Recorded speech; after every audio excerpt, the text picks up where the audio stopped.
corrupción es siempre ilegal? Es una muy buena pregunta. ¿Tú qué piensas?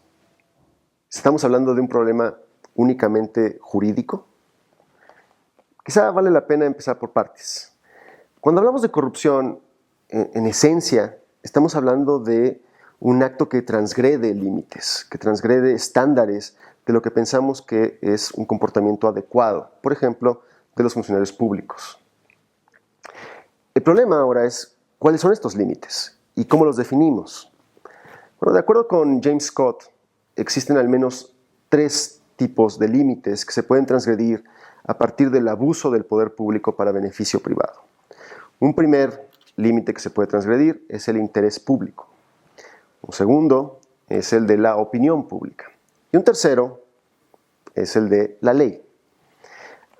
Estos límites refieren a ciertas expectativas que tenemos y pueden o no pueden ser consistentes entre ellos. Es decir, un acto de corrupción puede ser tal en la medida en que se transgrede la ley, pero no en la medida en que no transgredió el límite de la opinión pública.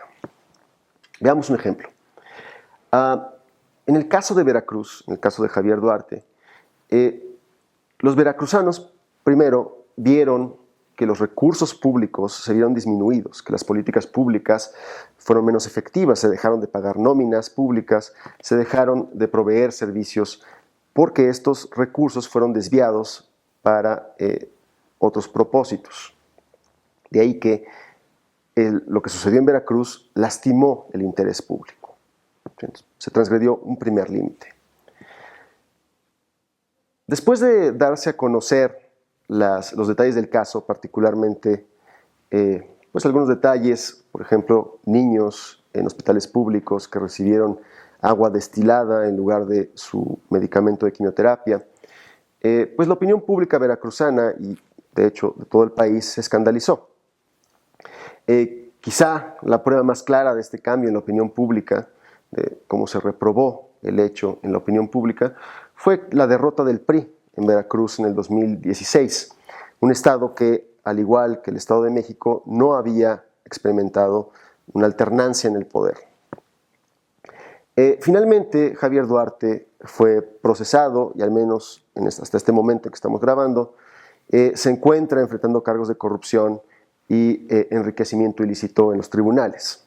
Entonces, sin importar cuál ha sido el límite que nosotros establezcamos, cuál ha sido el estándar que usemos, el caso de Duarte en Veracruz refiere a un acto de corrupción. Es decir, se ha transgredido el límite del interés público, se transgredió el límite de la opinión pública y se transgredió el límite de la ley.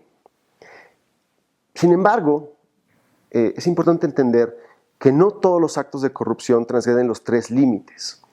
En realidad, en muchos casos existe una especie de zona gris en la cual no siempre es claro que un acto sea un acto de corrupción dependiendo del estándar que estemos utilizando. Toma el caso de la Casa Blanca, en el cual pues no se rompió, no se transgredió ninguna ley, no hubo un acto criminal, formalmente no hubo un delito, y aún así, ante la opinión pública, se reprobó el hecho de que la familia del presidente se beneficiara de una casa regalo de una constructora que había sido particularmente beneficiada durante su administración.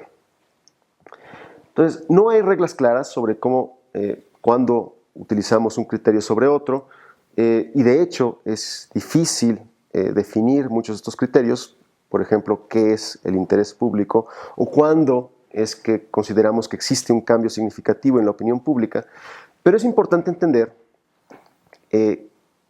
que un acto de corrupción no necesariamente tiene que ser ilegal. Es decir, lo cierto es que a pesar de que el criterio de legalidad es quizás el más diáfano y el más directo, no es el único por el cual podemos juzgar el comportamiento de los funcionarios, el comportamiento de los ciudadanos.